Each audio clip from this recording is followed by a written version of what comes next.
Alhamdulillah Ar-Rahman Allama al-Quran Khalaqal insan Allamahul bayan Wassalatu wassalamu ala khairil bariyah Sayyidina wa maulana Muhammadin wa ala alihi wa ashabihi ajma'in, amma ba'd. Jamaah rahimakumullah. Di dalam Al-Quran Al-Azim, Allah Jalla Jalaluh menjelaskan tentang tujuan diciptakannya manusia. Manusia yang Allah sempurnakan penciptaannya, yang dia berbeda dengan binatang, berbeda pula dengan makhluk lainnya. Allah mengatakan, wa ma khalaqtul jinna wal insa illa liya'budun. Tidaklah kuciptakan bangsa jin dan manusia kecuali untuk beribadah kepada Aku. Semua fasilitas yang Allah berikan akan ditanya, kenapa Allah berikan kepada kita kedua tangan, kedua lutut, kedua kaki. Allah berikan kepada kita kepala yang ada dahi dan hidung, agar kita sujud kepada Allah. Maka kata Nabi SAW, umirtu an asjuda ala sab'ati a'zum. Aku diperintahkan untuk sujud di atas 7 tulang. Beliau menunjuk kepada dahinya, al-jabha wa asyara ila anfi, dan hidung. Kenapa engkau dikasih kepala sama Allah? Agar engkau sujud gitu. Agar engkau tidak mendongak ke atas. Engkau dikasih tangan nih, letakkan di bumi. Dikasih lutut, letakkan dan tempelkan dengan tanah. Dikasih kaki, tempelkan. Lalu Allah berikan kepadamu lisan, agar engkau mengatakan subhana rabbiyal a'la wa bihamdi. Agar engkau mengatakan subhanakallahumma wa bihamdika Allahumma gfirli. Agar engkau mengatakan dengan lisanmu, sajada wajhiya, sujud wajahku, lilladzi khalaqahu, untuk yang menciptakannya, wa syaqqa sam'ahu wa basarahu, dan memberikan telinga, kedua mata, dengan dia dapat melihat. Bihaulihi wa quwatihi fatabarakallahu ahsanul khaliqin. Namun kehidupan dunia yang mempesona, kelezatan dunia yang memikat mata, membuat sebagian manusia lupa tentang kenapa dia dicipta. Ahibati fillah, Allah mengatakan, wa in ta'uddu ni'matallahi la tuhsuha. Kalau kalian hendak menghitung nikmat Allah, kalian nggak akan pernah bisa menghitungnya, nggak akan bakalan. Innal insana la zalumun kafar. Sesungguhnya manusia itu makhluk yang sangat zalim dan sangat kufur. Lupa dengan nikmat-nikmat yang Allah berikan. Hari ini kita akan berbincang tentang nikmat lisan. Dan tulisan. Ada lisan saja, ada tulisan. Lisan yang kedua. Kau dapat menulis. Allah Azza wa Jalla berfirman di surat Ar-Rahman yang insya Allah kita sering membacanya.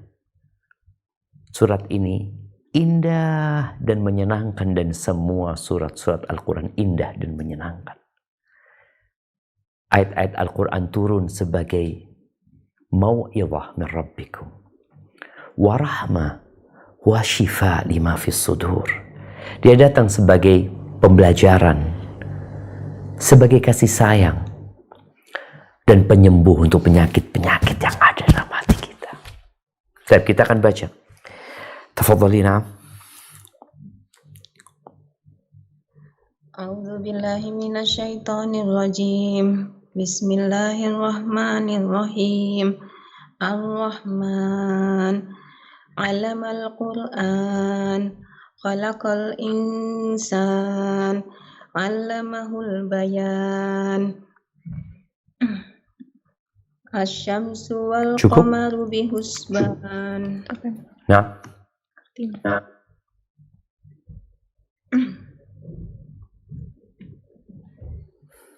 Allah yang Maha Pengasih, yang telah mengajarkan Al-Quran. Dia menciptakan manusia, mengajarnya pandai berbicara. Barakallahu fiik. Al-Imam As-Sa'di rahimahullahu ta'ala ketika berbincang tentang nikmat al-bayan, Allah mengatakan allamahul bayan. Allah mengajarkan kepadanya al-bayan. Al-bayan itu adalah menjelaskan apa yang di dalam hatinya.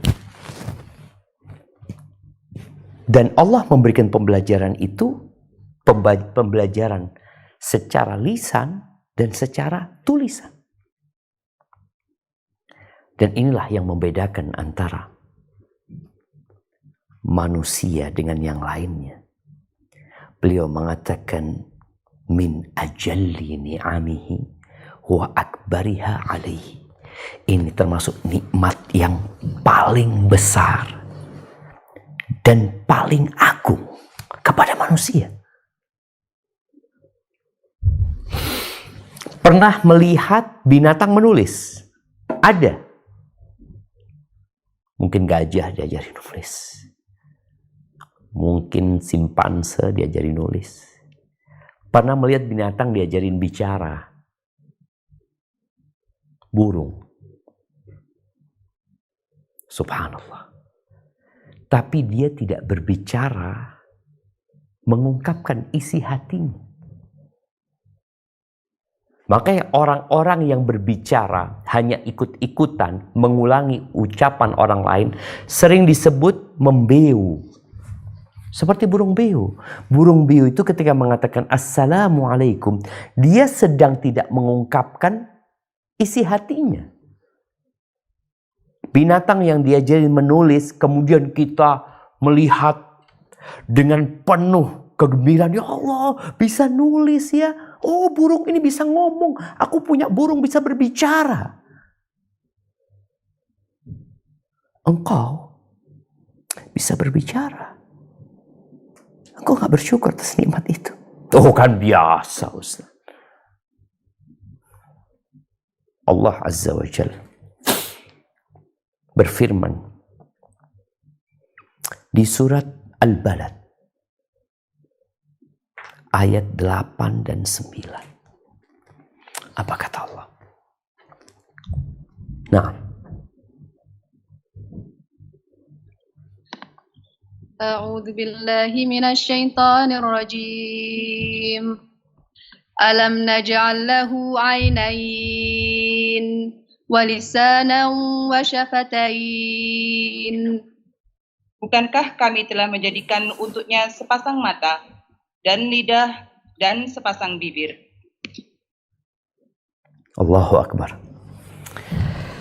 Allah jadikan kedua mata. Dengannya dia menjadi indah.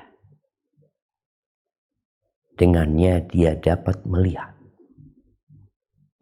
Dengannya dia dapat berbicara. Dengan lisannya. Kedua mata, lisan, dan kedua bibir.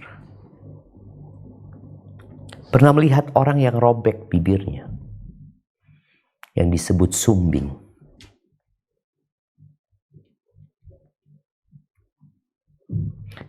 Allah ciptakan ada orang-orang yang cacat. Untuk menghapuskan dosa orang-orang tersebut. Untuk mengangkat derajat mereka karena ujian buat mereka. Dan buat kita yang dikasih kesempurnaan agar bersyukur atas nikmat yang Allah berikan. Pernah duduk di samping orang-orang bisu. Yang mereka berbicara tidak dengan lisannya. Yang mereka berbicara dengan gerakan jari-jarinya. Diam mereka, tapi diam mereka bukan emas.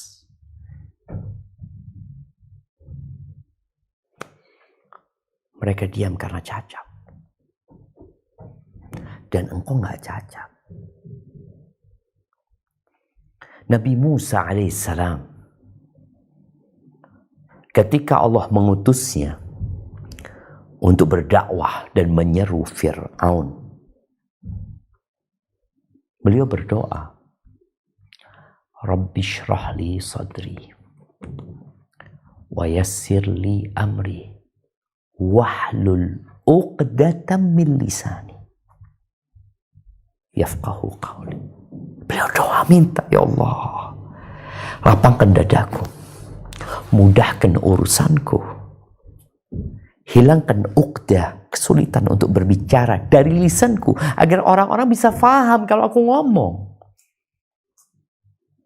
Dan Nabi Musa ketika memohonkan kepada Allah agar Harun, kakaknya Nabi Musa ini, menjadi Rasul, beliau mengatakan, huwa afsahu minni lisanan. Nabi Harun tuh lebih fasih lisannya daripada aku kalau dia berbicara. Fa'arsilhu ma'ya rid'an yusaddiquni. Dan Fir'aun ketika dia membanggakan dirinya, tatkala Nabi Musa datang berdakwah menyeru, maka Fir'aun mengatakan, mana yang lebih baik? Aku apa dia? Mana yang lebih baik? Am ana khairun min hadzal ladzi huwa mahin wa la yakadu yubin. Aku apa dia yang lebih baik? Ini orang yang hina nih. Ini orang yang hina. Yang ngomong aja nggak jelas. Ahibati fillah, apa yang harus kita lakukan dengan lisan kita? Suruh diam. Loh, kok disuruh diam? Ya disuruh bicara kita. Allah jadikan lisan agar kita bisa mengungkapkan isi hati kita. Agar kita bisa berzikir dengan lisan kita. Agar kita bisa membaca Al-Quran Al-Azim. Agar kita bisa berdakwah dengan lisan kita atau dengan tulisan kita. Yaitu perintah Allah Azza wa Jalla. Tapi jangan ngomong sembarangan. Apa kata Allah Azza wa Jalla di surat Al-Isra ayat 53? Nah, Al-Isra ayat 53.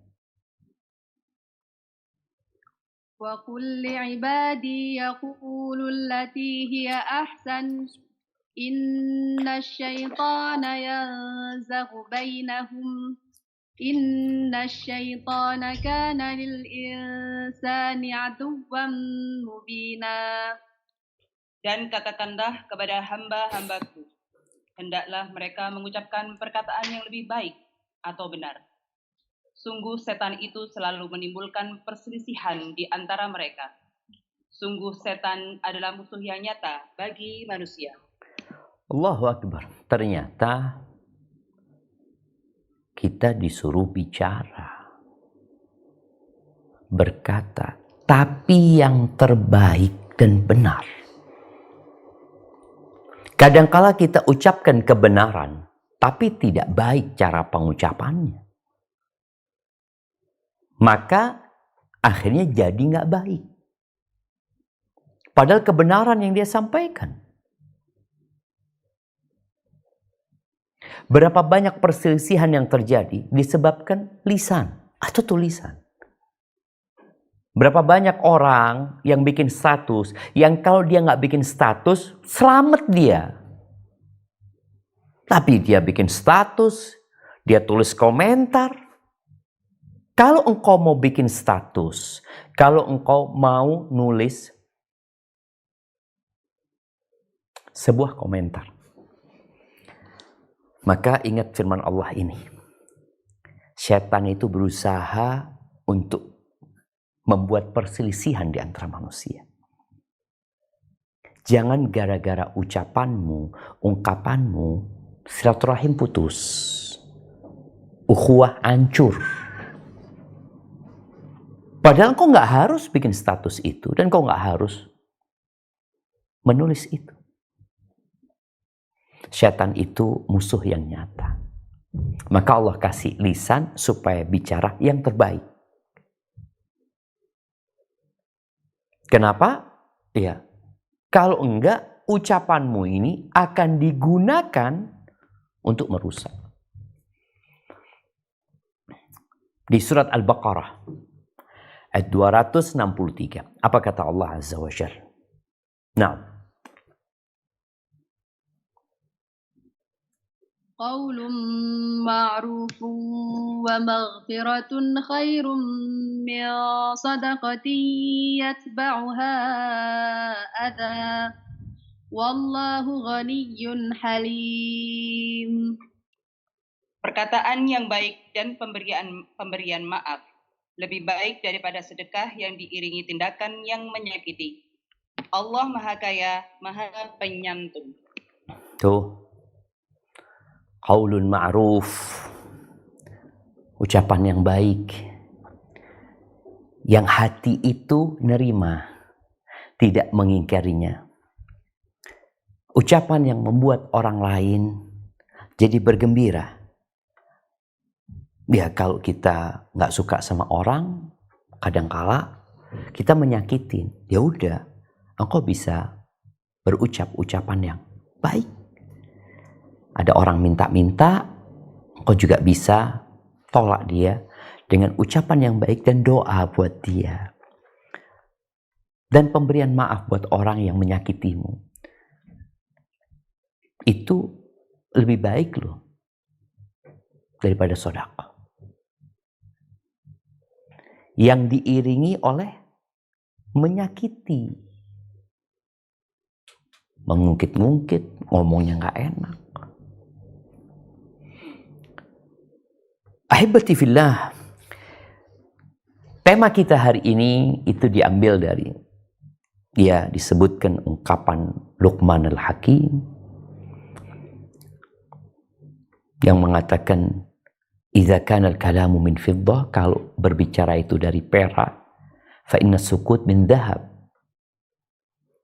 Maka sesungguhnya diam itu dari emas. Juga ada sebuah ungkapan yang dinisbatkan kepada Luqman al-Hakim, juga dinisbatkan kepada Nabi kita Muhammad alaihi salatu wasallam, tapi dhaif. Tapi disebutkan ini ungkapan Luqman atau ungkapan Abu Darda dan sebagian salafus saleh yang mengatakan as-samtu hukumun wa qalilun fa'iluh. Diam itu hikmah. Hikmah.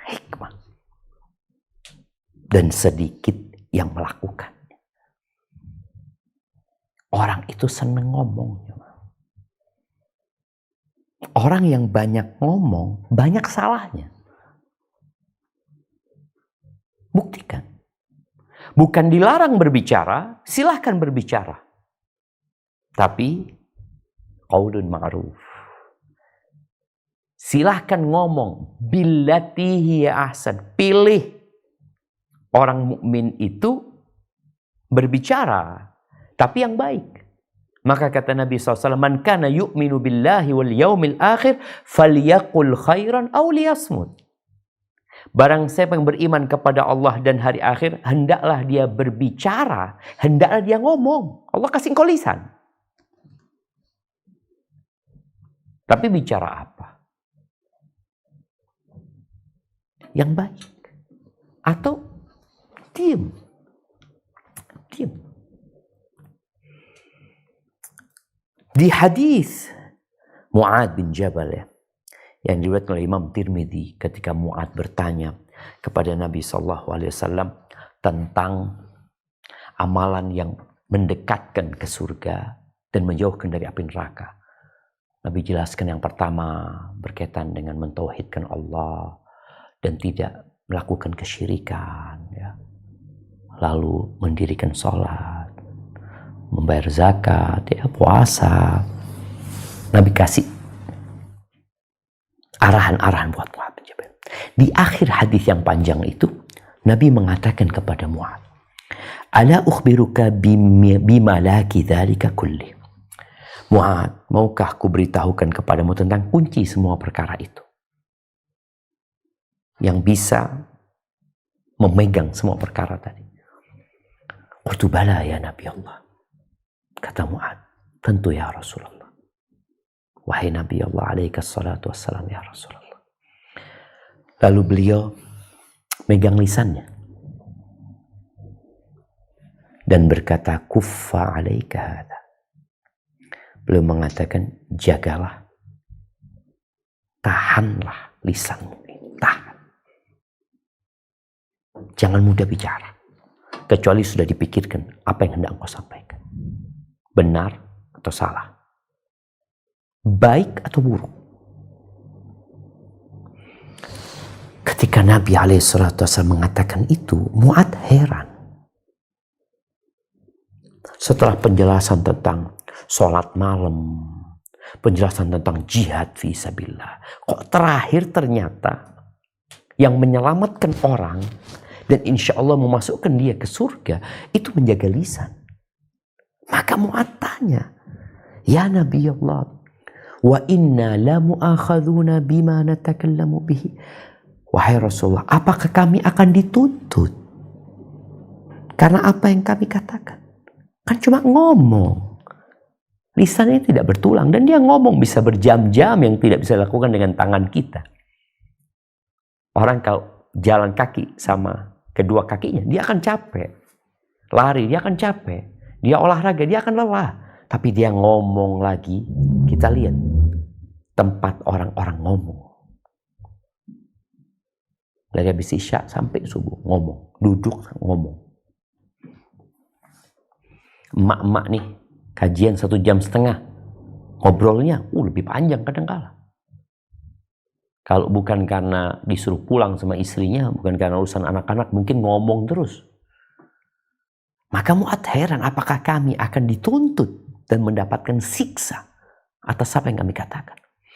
Lalu kata Nabi SAW, "Thakilatka ummuka ya Mu'ad. وهل يكب الناس في النار على وجوههم أو على مناخرهم إلا حصائد ألسنتهم." Mu'ad, celakalah engkau yang Mu'ad, ibumu kehilangan engkau Mu'ad. Kok engkau ngomong kayak gitu sih?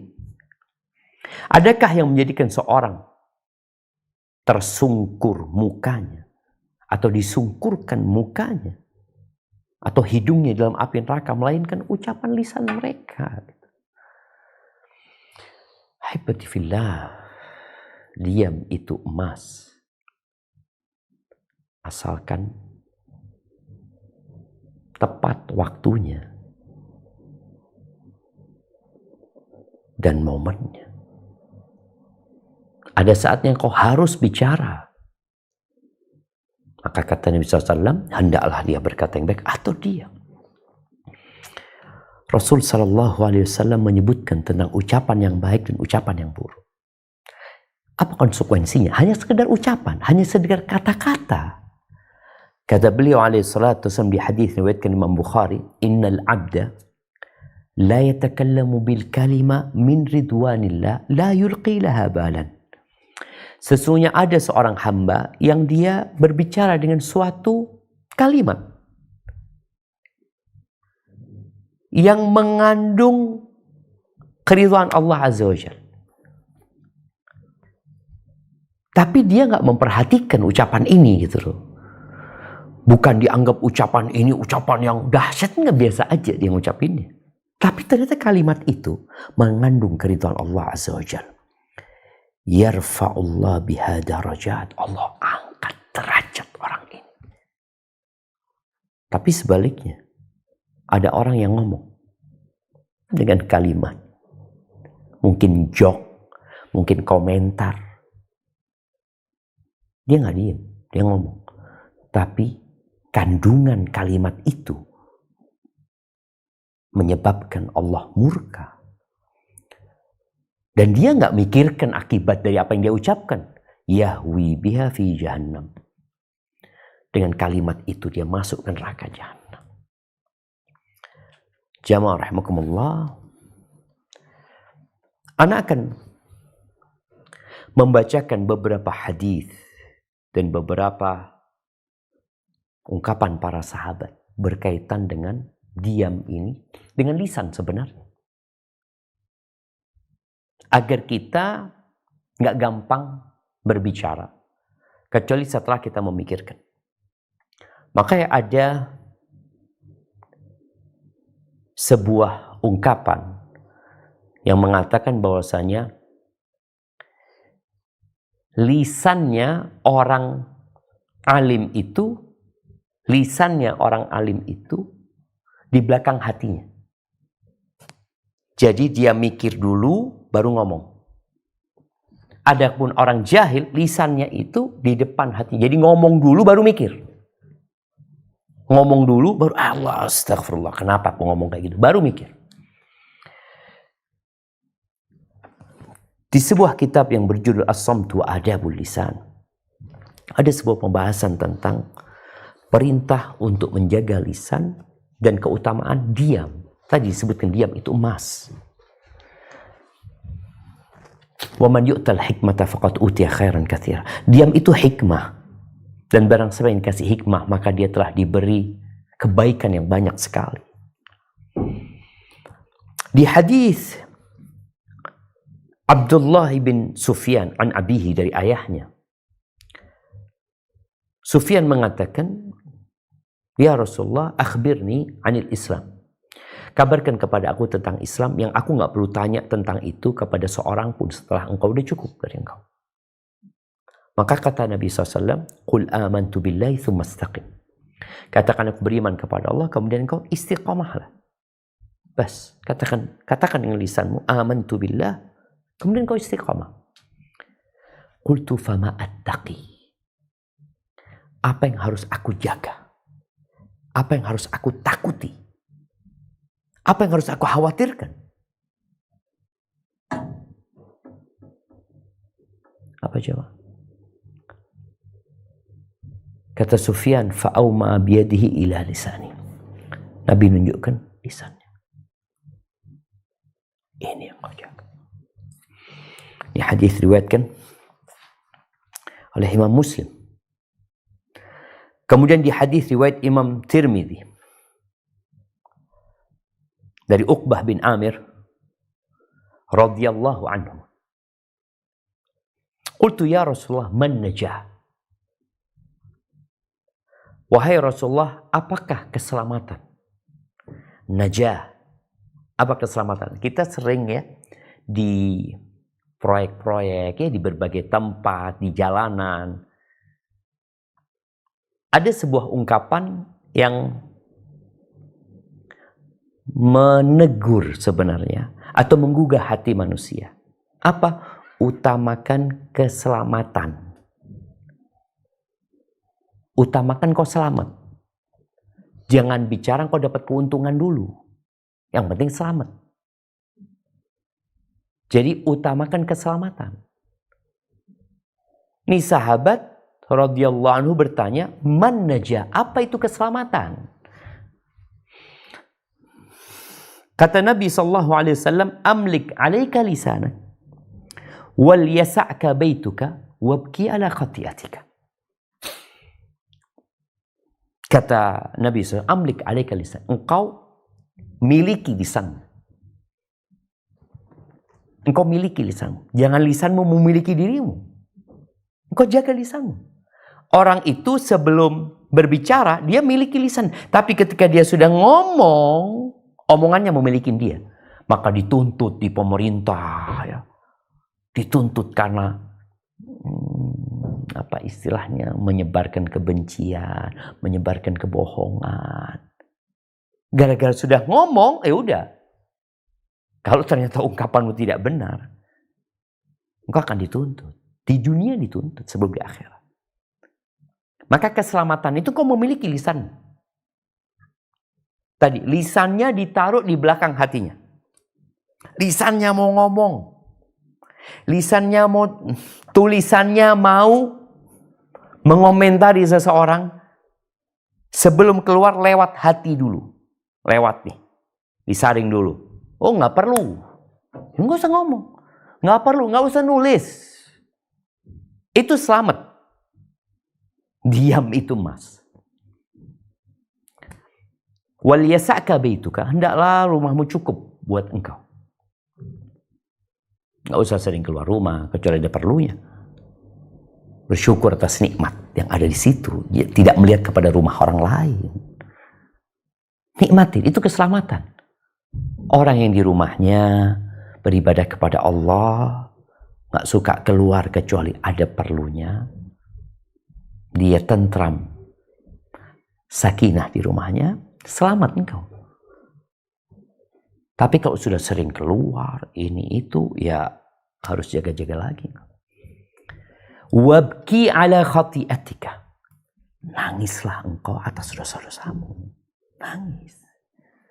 Jangan bangga. Baik, ini hadis Nabi SAW. Kemudian Nabi SAW juga bersabda, "Man yadman li ma baina lihyaihi wa ma baina rijlaihi adman lahul jannah." Barang siapa yang memberikan jaminan kepada aku tentang yang berada di dua rahangnya, rahang atas sama rahang bawah nih, lisan, dan yang di antara kedua kakinya, kemaluannya, aku jaminkan surga buat dia. Gak mau. Ya, hidup itu pilihan. Ahibati fillah. Ini hadis yang lainnya. Hadis yang diriwayatkan oleh Abdullah bin Amr bin As radhiyallahu anhuma, qala Rasulullah sallallahu alaihi wasallam, man samata naja. Barang siapa yang diam, selamat. Selamat dia. Tapi ingat, ada kondisi dia harus berbicara, maka berbicara yang baik. Kalau enggak, udah diam aja engkau. Diam aja, enggak perlu orang kenal engkau. Diam.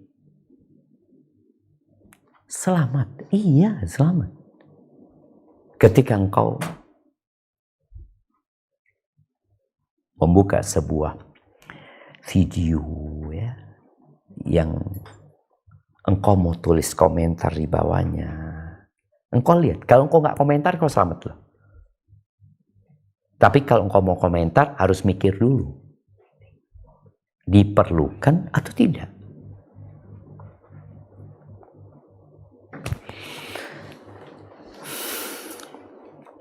Kemudian ada lagi hadis Nabi SAW. Oh, ini bukan hadis Nabi SAW. Ini riwayat Umar bin Khattab radhiyallahu anhu. Zaid bin Aslam meriwayatkan dari bapaknya Aslam. Aslam ini yang mendampingi Umar bin Khattab radhiyallahu anhu.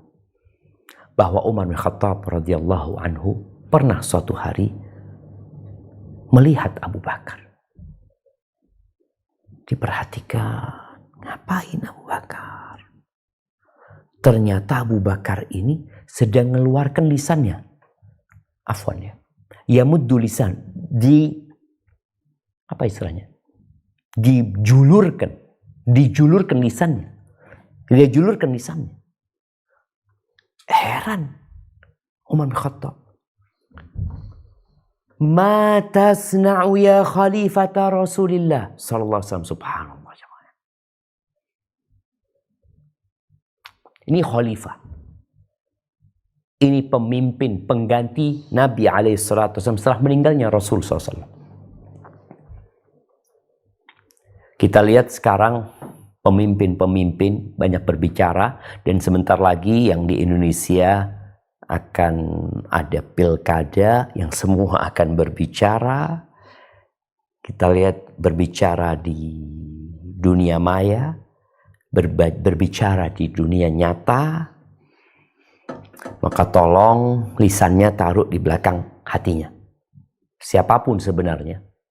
Cuma karena konteksnya sekarang ini yang akan kita bahas di hadis ini adalah khalifah, yang dia akan memberikan arahan, akan menyampaikan sesuatu. Dia sedang menjulurkan lisannya, dijulurkan lisannya. Maka Umar heran, apa yang kau lakukan? Kau lagi ngapain? Kok kayak gak ada kerjaan? Mungkin seperti itu. Lagi ngapain ya? Apa kata Abu Bakar? Inna hadha awradani al-mawarid. Sesungguhnya inilah yang dapat menjerumuskanku ke jurang-jurang kebinasaan.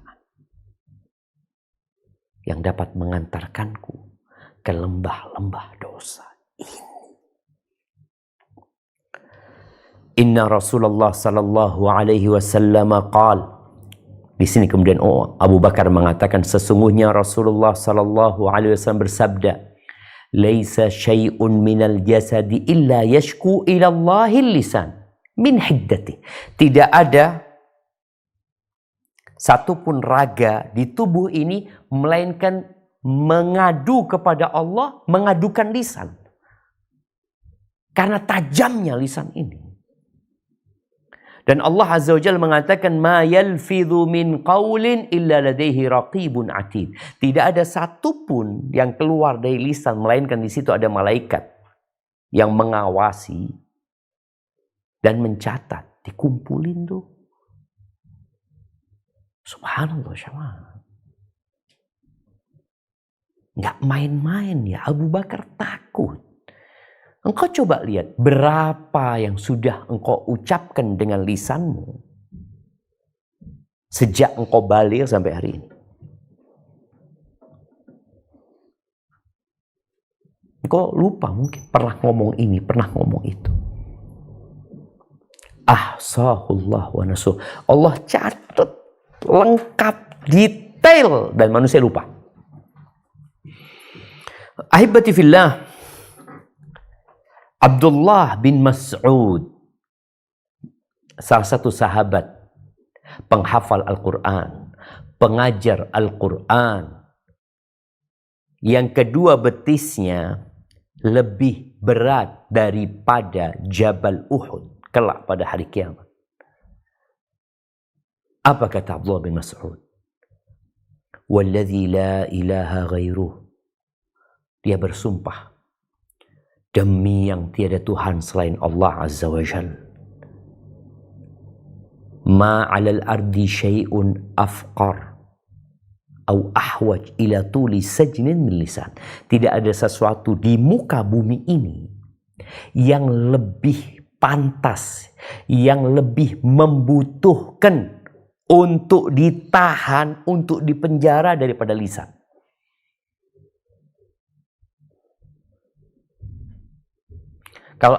Kalau jamaah punya binatang, yang binatang ini berbahaya, apa yang akan dilakukan? Dikurung. Ketika lepas dari kurungannya, semua akan kebingungan. Karena ini peliharaan yang berbahaya. Begitu pula dengan lisan kita. Tidak ada sesuatu di muka bumi ini yang lebih membutuhkan untuk dipelihara, untuk dipenjara, untuk dikurung, untuk ditahan lebih daripada lisan. Anas bin Malik radhiyallahu anhu mengatakan, la yattaqillah azza wa jal rajulun haqqa tuqatihi hatta yukhazzin min lisanihi. Tidaklah seseorang itu bertakwa kepada Allah dengan sebenar-benarnya takwa. Kita diperintahkan ya, ya ayyuhalladzina amanu taqullaha haqqa tuqatih. Orang itu tidak akan sampai puncak takwa yang hakiki sampai dia menjaga, memelihara lisannya. Jadi apa yang mau diungkapkan, kalau bisa disimpan dulu. Nggak harus dia langsung ungkapkan. Tahan, diem. Kita harus belajar berdiam sebagaimana kita belajar berbicara. Kalau di Indonesia ini ada kuliah komunikasi, mungkin ke depan dibikin kuliah diam. Anak-anak kuliah untuk belajar diam. Iya.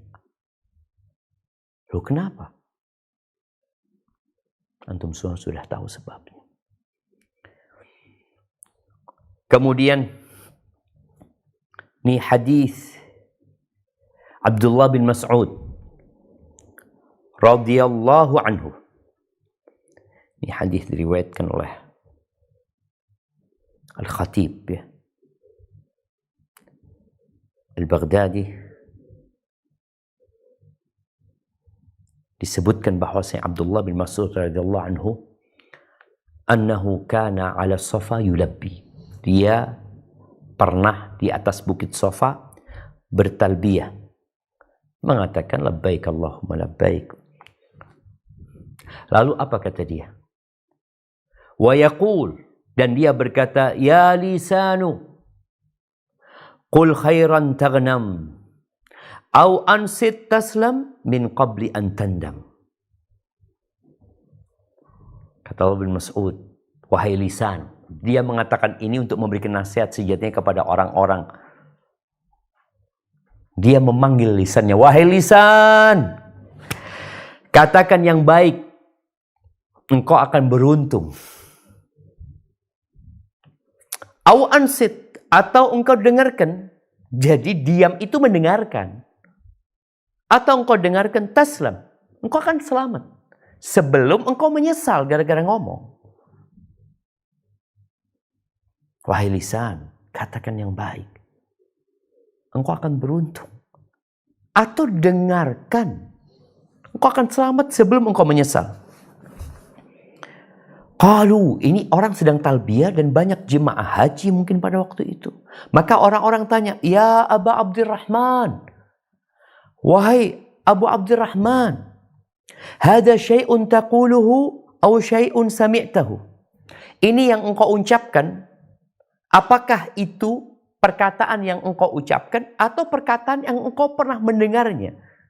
Ya, ini mungkin mendengar dari Nabi SAW, bukan ucapan dia sendiri. Qala la, bal sami'tu Rasulullah SAW yaqul. Dia mengatakan tidak. Yang aku dengar dari Nabi SAW, beliau mengatakan inna aktsara khataya ibn Adam fi lisani. Itu ucapan Abdullah bin Mas'ud. Akan tetapi yang aku dengar dari Rasul SAW, beliau mengatakan kebanyakan dosa anaknya Adam itu adalah dari lisannya. Maka disuruh diam.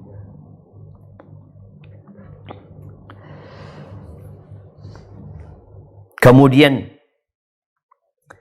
ini hadis dari Aslam, dari Zaid bin Aslam dari ayahnya. Kalau tadi dari Umar bin Khattab, ini ayahnya radhiyallahu anhuma mengatakan akhadha Abu Bakar As-Siddiq radhiyallahu anhu lisanahu. Abu Bakar Siddiq radhiyallahu anhu pernah memegang lisannya. Wa qala, lalu dia berkata, qala Rasulullah SAW. Rasulullah SAW bersabda, man waqahu Allah azza wa jal syarra ma baina lihyai wa ma baina rijlai. Barang siapa yang Allah pelihara, yang Allah jaga dari kejahatan yang antara kedua rahangnya dan kedua kakinya, niscaya dia akan masuk surga. Ahibati fillah, Abdullah bin Umar, Abdullah bin Amr bin Al-As radhiyallahu anhu mengatakan, da' ma lasta minhu fi syai'. Tinggalkan yang kau nggak ada urusannya dengan hal itu. Tinggalkan. Tinggalkan yang engkau nggak ada urusannya dengan hal itu. Kita supaya tahu, termasuk kesempurnaan orang Islam itu, kesempurnaan Islamnya itu, adalah ketika dia tidak mengurus yang bukan urusannya. Tapi kita juga harus tahu mana yang urusan kita dan mana yang bukan urusan kita. Banyak di antara kita kepo dengan urusan orang lain. Apa sih urusanmu? Ngurusin rumah tangga orang. Pertanyaannya, apa urusanmu? Oh enggak, ini untuk mengklarifikasi. Apa urusanmu? Gak ada urusan. Ya udah, nggak usah diurusin. Wala tantik fima la ya'nik. Jangan berbicara perkataan yang nggak ada manfaatnya buat engkau. Wakhzin lisanak kama takhzin wariqak. Dan simpan lisanmu sebagaimana engkau menyimpan uangmu. Gimana engkau simpan? Nah, seperti itu pula engkau simpan lisanmu.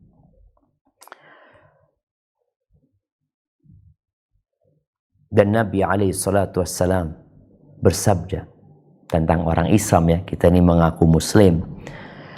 Ternyata orang Islam yang sejati itu man salimal muslimuna min lisanihi wa yadih.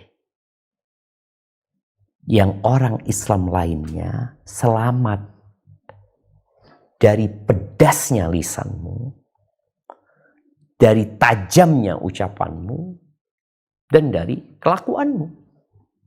Itu Muslim yang benar tuh. Kalau ternyata masih banyak orang yang tersakiti dengan lisanmu dan dengan kelakuanmu, ya Islammu masih belum benar. Karena Nabi SAW ketika ditanya, ayyul islami afdol, Islam yang kayak apa yang paling benar, yang paling baik? Kayak apa? Man salimal muslimun min lisanihi wa yadihi. Yang orang Islam lainnya selamat dari lisannya orang ini, dari perbuatan orang ini. Ahibati fillah, ini sebuah ungkapan dari Wahab bin Munabbih.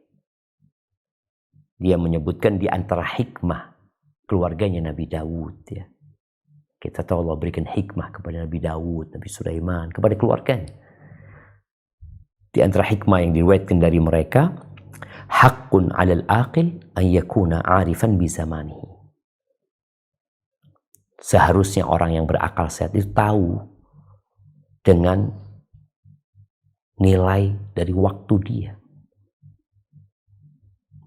Hafidhun li lisanihi. Menjaga lisannya. Muqbilan ala sya'ni, fokus dengan urusan dia.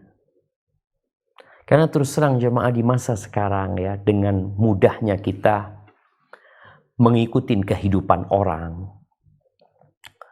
Banyak public figure yang followernya itu Masya Allah jutaan. Yang perlu ditanyakan, apa urusanmu sama fulan? Apa urusanmu fulan makan? Fulan tidur, fulan jalan-jalan, fulan belanja, fulan membangun rumahnya. Apa urusanmu? Mengikuti berita-berita yang nggak ada pentingnya buat dia. Lalu dia mulai membuat komentar, mulai ngomong dan menceritakan. Apa urusannya? Ini membahayakan kita, insya Allah. Maka ahibati fillah, Diam itu emas. Asalkan di tempat, di waktu yang tepat. Tapi kalau engkau melihat kemungkaran lalu engkau diam, maka engkau setan bisu yang membiarkan kemungkaran itu terjadi. Berapa banyak orang-orang yang sejatinya punya kemampuan untuk berbicara, mencegah kemungkaran, tapi mereka diam karena lebih mencari yang menguntungkan dia. Para rasul kerjanya adalah berdakwah, dan mereka berdakwah dengan lisan mereka dan dengan perbuatan mereka. Maka hendaklah kita sibuk untuk menggunakan lisan kita dalam hal-hal yang berguna. Engkau gunakan lisanmu, kau ingin ngomong, kau ingin bicara, pakai lisanmu. Pakai buat apa? Udah pakai untuk baca Al-Quran. Nggak diem engkau. Baca Quran itu nggak diem gini. Nggak. Lisannya bergerak. Telinganya mendengar. Kau kan gatel. Ada orang ngomong, aduh fulan ini gatel kalau nggak ngomong. Udah. Karena memang manusia itu udah dikasih sama Allah al-lisan. Tinggal bagaimana dia memanfaatkan lisannya dalam hal yang berguna. Ahibati fillah. Ada sebuah ungkapan ya. Ini Wuhaib bin Ward rahimahullah mengatakan, qad kana yuqal. Ada sebuah ungkapan yang mengatakan al-hikmah asyratu ajza. Hikmah itu ada 10 bagian.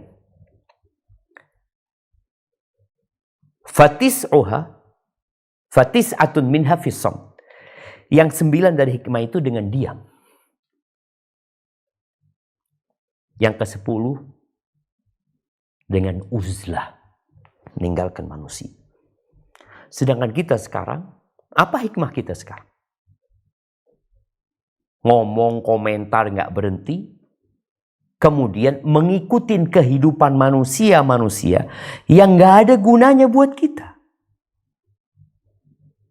Wallah jamaah, kita benar-benar khawatir ya dengan kondisi yang ada.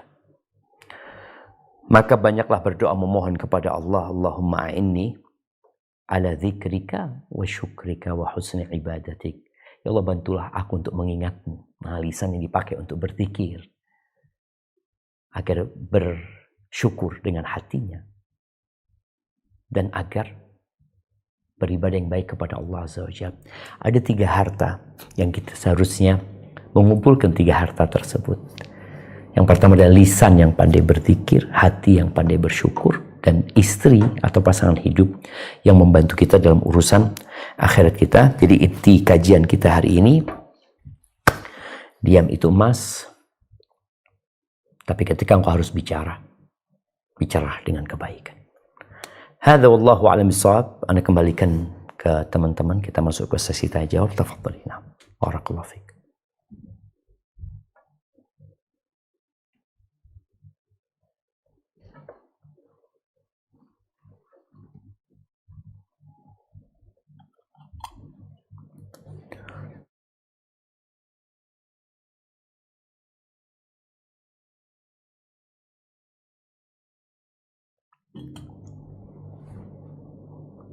Naam, tafadhali.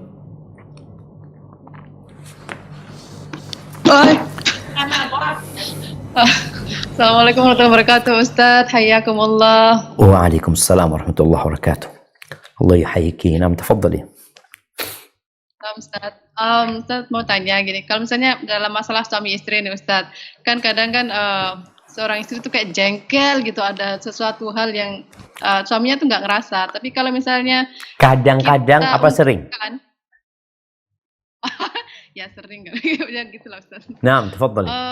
Kadang-kadang, nah itu, terus kan, tapi kalau kita ungkapkan, suami akan marah dan dia akan nggak suka dan mungkin akan menimbulkan suatu permasalahan yang besar.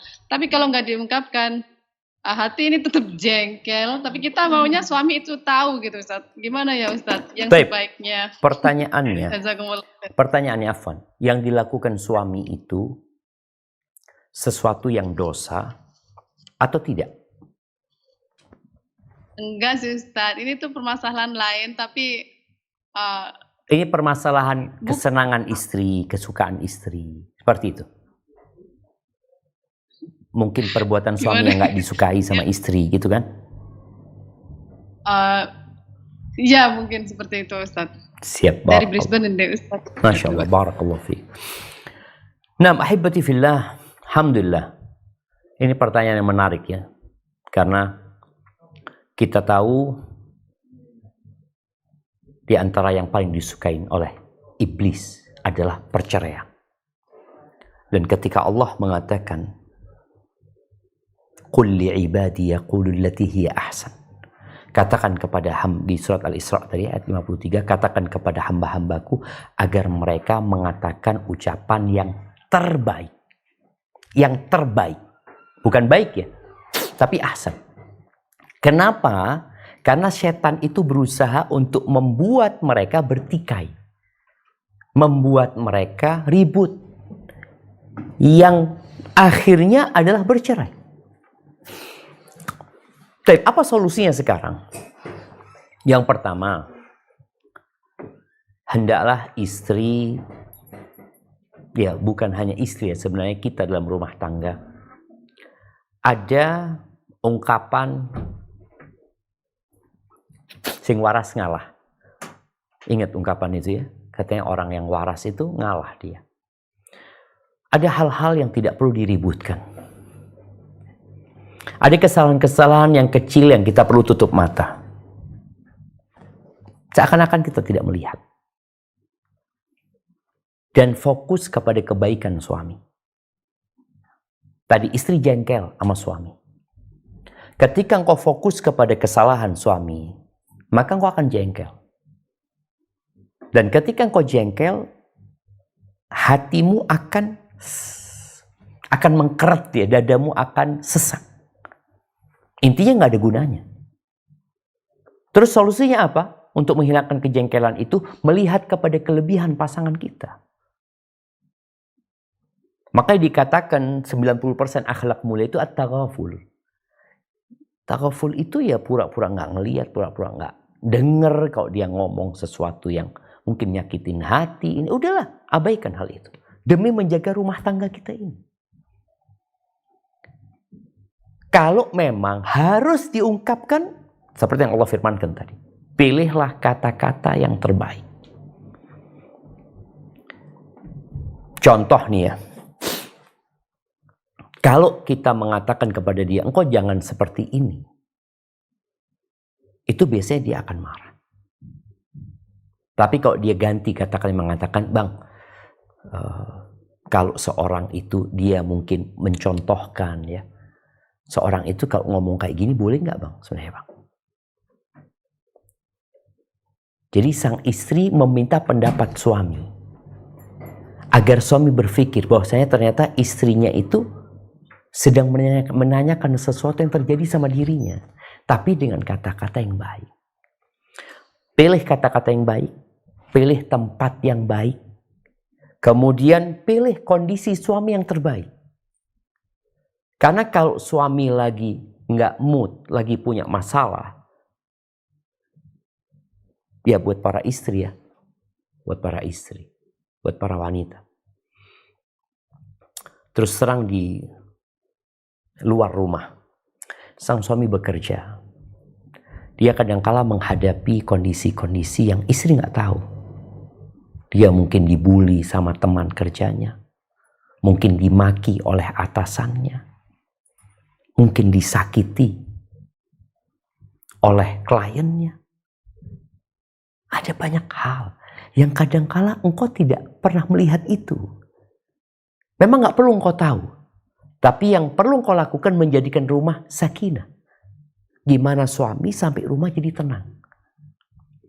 Ada hal-hal yang mungkin engkau ingin ungkapkan, maka ungkapkan dengan cara yang terbaik. Tapi kalau engkau ngelihat kayaknya nggak ada gunanya Ustaz, kalau anak ngomong itu sama suami, ya udah, engkau rubah suamimu dengan cara yang lain. Kalau ternyata engkau sudah ngomong tapi nggak ada gunanya, mungkin dengan perbuatan, mungkin tentunya dengan doa dan memohon kepada Allah Azza wa Jalla. Hadza wallahu a'lam bissawab. Nah, barakallahu fikum. Assalamualaikum Ustadz, pertanyaan dari Perth. Waalaikumsalam warahmatullahi wabarakatuh. Naam, tafadhal.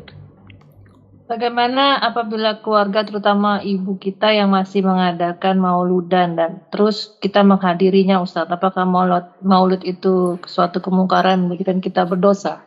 Barakallahu fiik. Barakallahu fiik. Ahibati fillah. Semakin kita kesini, semakin jauh ya dari masa hidup Rasul Sallallahu Alaihi Wasallam.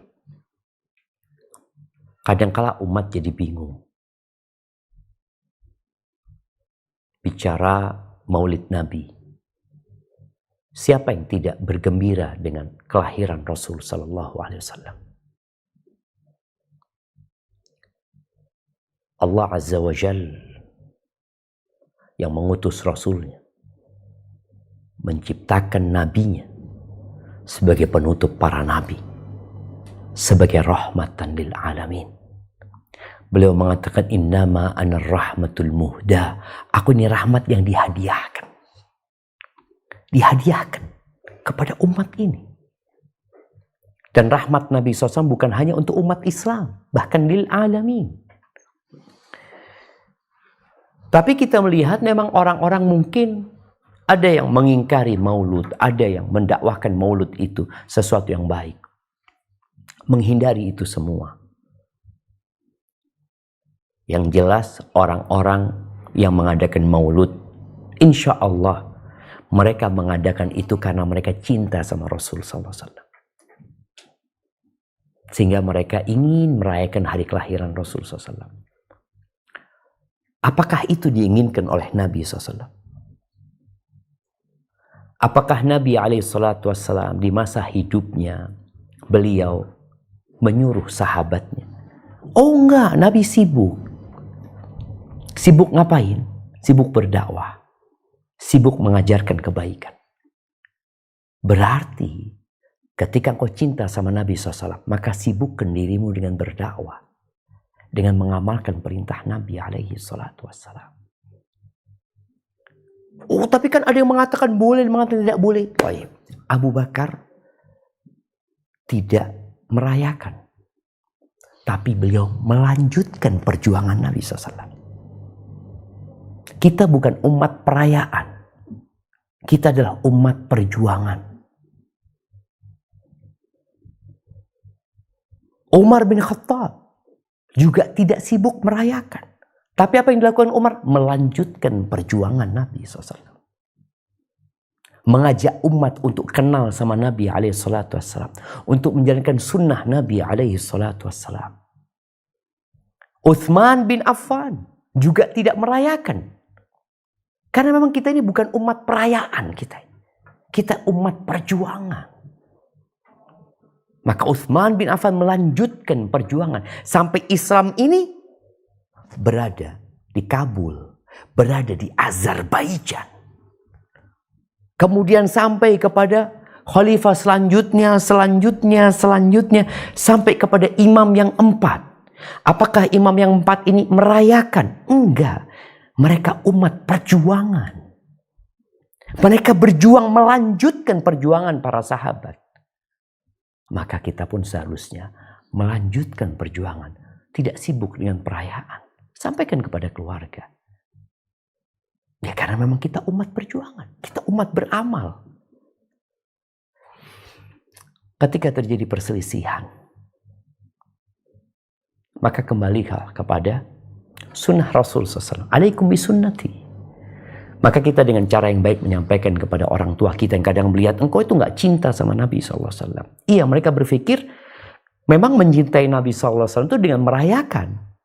Kalau tidak merayakan berarti nggak cinta. Tapi ketika kita mau duduk merenungkan, apakah benar kecintaan kita kepada Nabi SAW? Kadangkala gombal. Karena tidak terbukti dengan melanjutkan perjuangan Nabi SAW. Kenalkan umat itu kepada Nabi SAW bukan setahun sekali. Terus diingatkan. Dan setiap sholat kita mengatakan Assalamu alaika ayyuhan nabiyyu warahmatullahi wabarakatuh. Tadi waktu sholat subuh kita baca.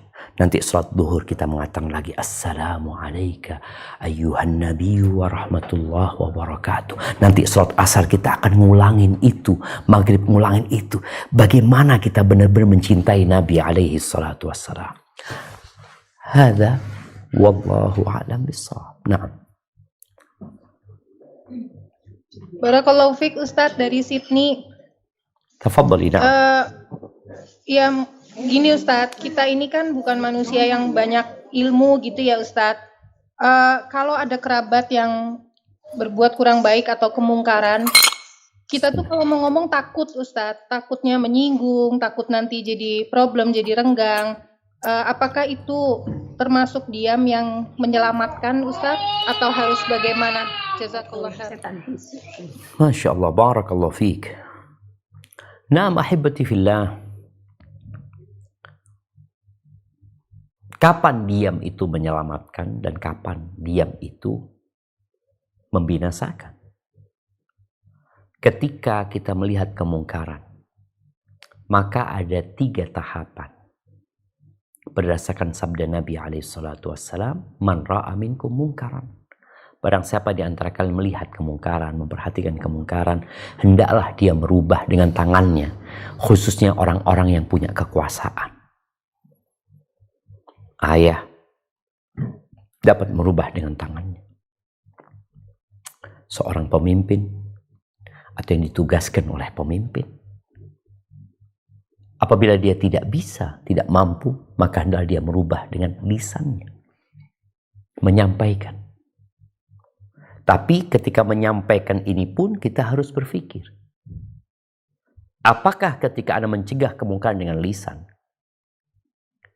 itu akan menimbulkan kemungkaran yang lebih dahsyat? Atau tidak? Kalau ternyata enggak insya Allah, maka sampaikan dengan lisan.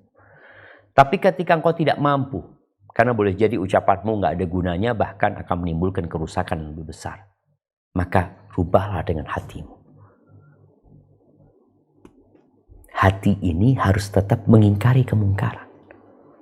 Maka tatkala di keluarga kita melihat kemungkaran yang kita memang belum mampu untuk mengingkarinya, maka tetap mengingkari tapi dengan hati. Lalu bagaimana kelanjutannya? Dia boleh jadi kita ngundang ustadz. Kita itu kalau mau ngasih tahu keluarga, dianggap mungkin sok ustadz, sok kiai. Akhirnya kita perlu ngundang ustadz. Ajak keluarga untuk silaturahim. Punya kelebihan rezeki, bikin acara makan. Udah, datengin orang-orang itu.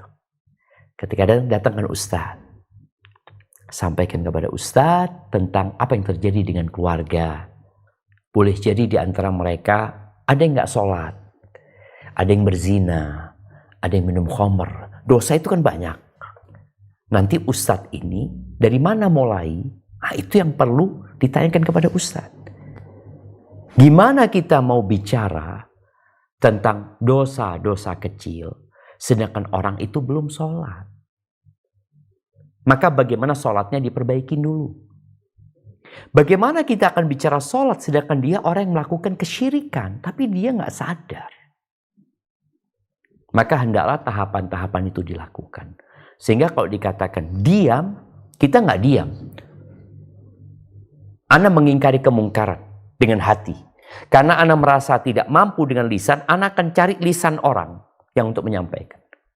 Dan ketika ngundang ustadz untuk berbicara itu, ya jangan panjang-panjang. Nih orang belum pernah ikut kajian.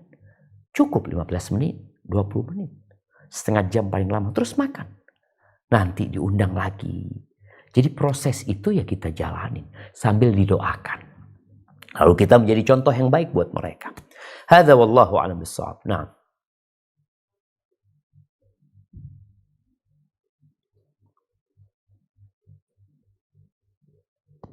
Assalamualaikum warahmatullahi wabarakatuh, Ustaz. Waalaikumsalam warahmatullahi wabarakatuh. Nah, tafadhal. Ya, ada pertanyaan, Ustaz. Gimana kakaknya? Pertanyaannya, bagaimana jika kita termasuk tipe orang yang frontal gitu Ustaz, suka menyampaikan atau mengungkapkan perasaan secara langsung. Kita tipe orang yang kalau menyimpan itu perasaan itu akan berlarut-larut dan akan membuat kita Sakit. stres atau bagaimana gitu. Nah itu tapi kan belum tentu lawan bicara kita dapat menerima. Itu sebaiknya bagaimana Ustadz? Jazakallah khair. Masya Allah, barakallahu fiik ya. Jadi memang orang itu punya tipikal yang macam-macam. Ada orang yang diem ya, memperhatikan. Ada orang yang ngomong, dan termasuk yang membuat hati itu kotor adalah kebanyakan ngomong, khususnya dengan hal-hal yang tidak berguna. Pernah seorang datang menjumpai Salman Al-Farisi radhiyallahu anhu. Dia berkata, "Ausini, aku minta wasiat." Apa kata Salman? La tatakallam. Engkau jangan ngomong. Mungkin orang ini suka ngomong gitu loh. Ngomong sana, ngomong sini. Pokoknya ada yang hobi ngomong. Setiap ada di majelis, dia akan pegang mic untuk jadi orator yang berbicara. Yang lain suruh dengar. Maka Salman radhiyallahu anhu mengatakan, la tatakallam. Diam, gak usah ngomong. Kata orang ini, wa kaifa yasbir rajulun ala an la yatakallam. Gimana orang bisa sabar gak ngomong? Gimana? Diam doang gimana? Oh, kalau engkau gak sabar untuk tidak berbicara, maka jangan berbicara kecuali kebaikan atau diam. Maka ini buat orang-orang frontal yang suka ngomong, engkau harus tetap menjadikan lisanmu di balik hatimu. Jadi ketika lisan mau ngomong, lewat hati dulu. Ungkapanmu ini baik, benar atau salah? Itu yang pertama. Benar atau salah? Kemudian ungkapanmu ini baik atau buruk? Karena kadang-kala benar, tapi nggak baik untuk disampaikan waktu itu. Waktunya tidak tepat. Lawan bicaranya juga boleh jadi salah faham. Maka bagaimana Ali bin Abi Thalib mengatakan, engkau kok ngomong sama orang itu sesuai dengan akal mereka. Sesuai dengan akal mereka. Kalau enggak, mereka nggak faham. Jadi bencana nantinya. Maka buat orang-orang yang frontal, orang-orang yang berani, maka sebelum berbicara tetap harus lewat saringan hati. Yaqulul lati hiya ahsan. Hendaklah dia berkata, dia memilih ya, kata-kata yang terbaik, bukan yang baik saja, tapi yang terbaik. Jadi kalau kata ini udah lepas, yang buruk udah dihilang. Dia ada kata baik, ini ada yang terbaik. Mana yang kau pilih? Yang terbaik. Apa penyebabnya? Allah sudah sebutkan, inna syaitana yanzaghu bainahum. Sesungguhnya syaitan itu hendak membuat orang-orang itu bertikai, ribut di antara mereka. Maka hendaklah orang yang frontal ini, ya nahan diri memang. Tadi udah kita dengarkan ucapan para salafus saleh, diam. Sampai kelasnya Abu Bakar, nyuruh diam. Diam, jaga lisanmu sudah. Kecuali harus berbicara, maka bicaralah yang baik. Dan boleh jadi ada kata-kata yang ditunda menyampaikannya. Tidak di depan orang. Karena menegur di depan orang banyak itu pelecehan. Benar engkau ingin kebaikan. Maka kata salafus saleh, dulu, orang dulu itu, zaman salafus saleh, dia itu kalau melihat saudara yang melakukan kesalahan, maka dia kasih nasihat sembunyi-sembunyi, nggak di depan orang. Sehingga kehormatan orang itu terjaga, ukhuwah Islamiyah tetap terjalin. Kalau sekarang enggak. Orang kalau mau ngasih nasihat depan orang, nggak mikir. Akhirnya orang yang dikasih nasihat tidak terima nasihat, ukhuwah terputus. Hasilnya apa? Setan yang gembira. Barakallahu fikum. Nah. Assalamualaikum warahmatullahi wabarakatuh, Ustaz. Waalaikumsalam warahmatullahi wabarakatuh. Nah, dari tafadhali. yang saya ingin tanyakan, apakah ada kondisi-kondisi di mana kita boleh membicarakan aib orang lain, Ustadz? Misalkan istri yang berkeluh kesah kepada suaminya gitu kan, bukan untuk disebarkan Ustadz, tapi untuk mencari solusi, atau ketika pasien menceritakan aib temannya kepada psikiater misalnya untuk mencari solusi, apakah itu boleh Ustadz? Tunggu, dia menceritakan tentang orang lain. Kejelekan orang lain Ustadz. Kepada suaminya. Dalam rangka? Ada yang berkeluh kesah saja atau dalam rangka mencari solusi juga Ustadz. Bagaimana cara menghadapi? Baik, barakallahu fiik ya. Yang pertama kalau bicara menyebut kejelekan orang lain. Rasul SAW ketika beliau ditanya tentang ghibah, salah satu dosa besar ya, beliau mengatakan dzikruka akhaka bima yakrah. Engkau menyebutkan tentang saudaramu sesuatu yang dia tidak menyukainya. Itu ghibah. Tapi apabila ada tujuan yang syar'i, boleh. Kalau sekedar menyebutkan keburukan orang hanya untuk bahan omongan, bahan pembicaraan, maka itu terlarang. Al-Imam Nawawi ya, beliau menyebutkan tentang bolehnya kita menyebutkan kejelekan orang itu di beberapa kondisi. Yang pertama beliau mengatakan al-qathu laysa bighibatin fi sittatin mutadhallimin. Yang pertama, orang yang dizalimi, maka dia boleh menceritakan keburukan orang yang menzaliminya ini tidak kepada semua orang, tapi kepada orang yang diharapkan dapat memberikan solusi. Ingat, dia menceritakan kezaliman orang ini kepada siapa? Kepada orang yang dapat membantu dia menyelesaikan urusan ini. Hakim, polisi, camat, siapalah orang-orang di sekitar kita. Yang insya Allah dia punya kuasa bisa membantu dia. Kemudian beliau mengatakan wa fi izalati munkarin. Dalam meminta tolong untuk mengingkari sebuah kemungkaran. Contohnya, di kampung itu ada seorang wanita yang sepertinya dia melacurkan dirinya. Karena masyarakat melihat kok laki-laki asing keluar masuk rumahnya. Atau ada tempat yang dicurigai, tempat kemaksiatan. Kita nggak bisa mengingkari kemungkaran tersebut. Maka kita laporkan kepada yang mampu mengingkarinya. Kemudian yang ketiga, mustaftin.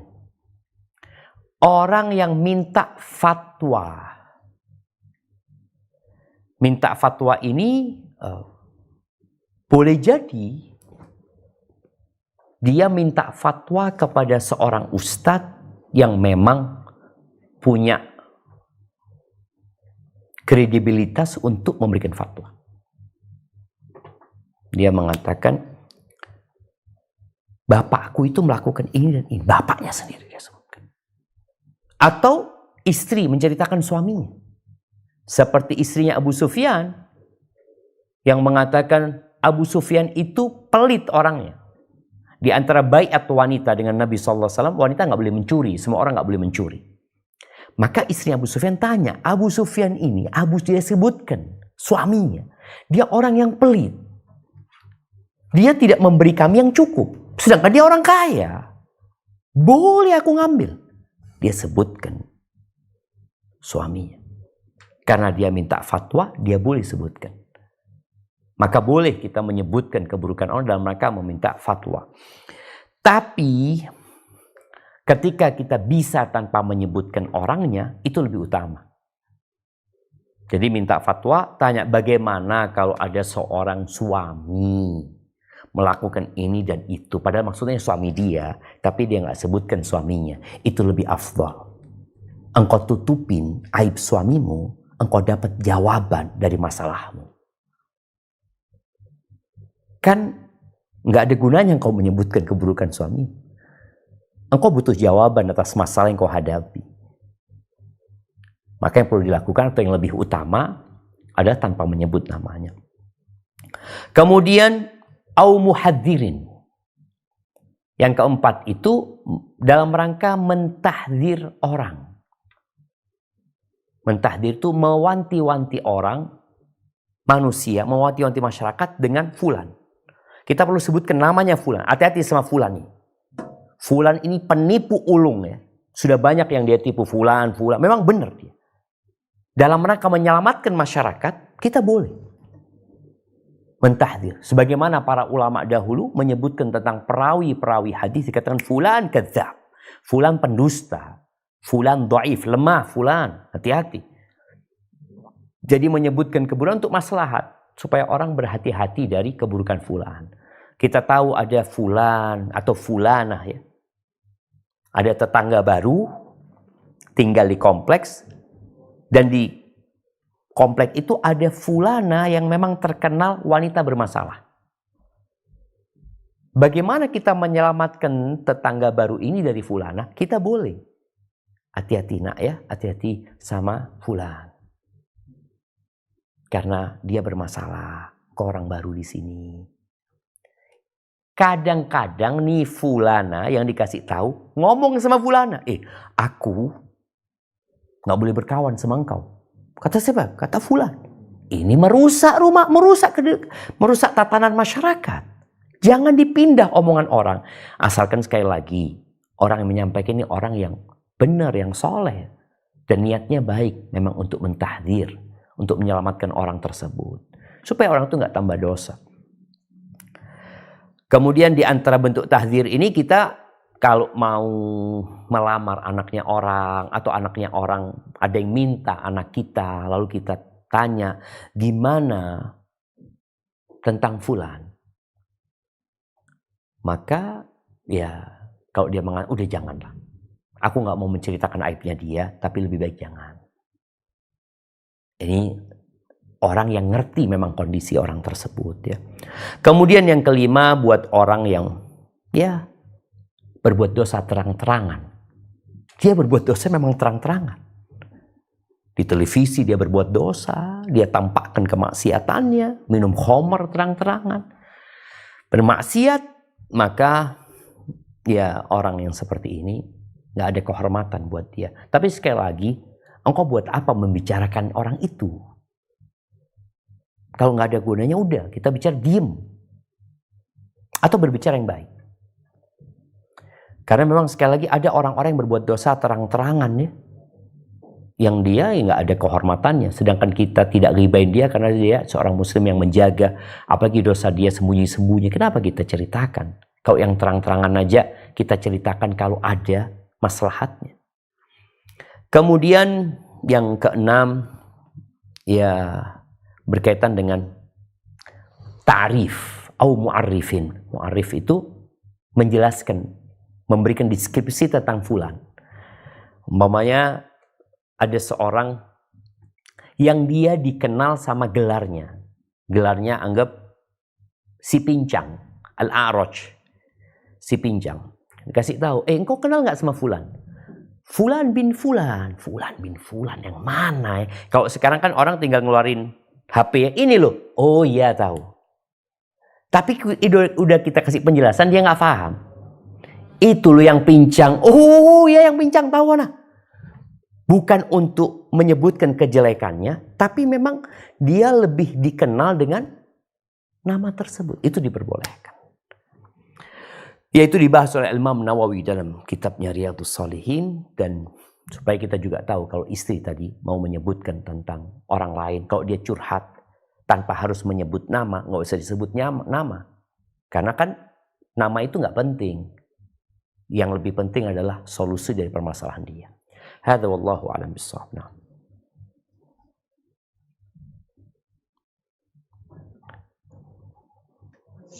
Assalamualaikum warahmatullahi wabarakatuh. Waalaikumsalam warahmatullahi wabarakatuh. kita dari Melbourne ada pertanyaan urusan sholat malam. Nah, Misalnya kalau sholat malam, biasanya sholat malam dengan witir. Tapi pas sehari itu ketinggalan sholat malamnya, bangun pas subuh. Apa boleh kita sholat witir di waktu subuh? Dan misalnya juga bangun subuh ketelatan, apa boleh sholat subuhnya dengan sholat sunnahnya? Apa subuhnya? qabliyah subuhnya ya. Nah, barakallahu fika, barakallahu fika. Rasul sallallahu alaihi wasallam beliau pernah ketinggalan sholat malam, sholat witir. Karena termasuk sholat yang tidak pernah beliau tinggalkan adalah sholat witir dan qabliyah subuh. Ketika beliau ketinggalan sholat witir, maka beliau qadha, beliau ganti bukan di waktu subuh, tapi beliau ganti di waktu duha. Tapi ketika itu sholatnya sudah bukan sholat malam, dilakukan di siang hari, maka beliau mengqadhanya dengan syafa'. Dengan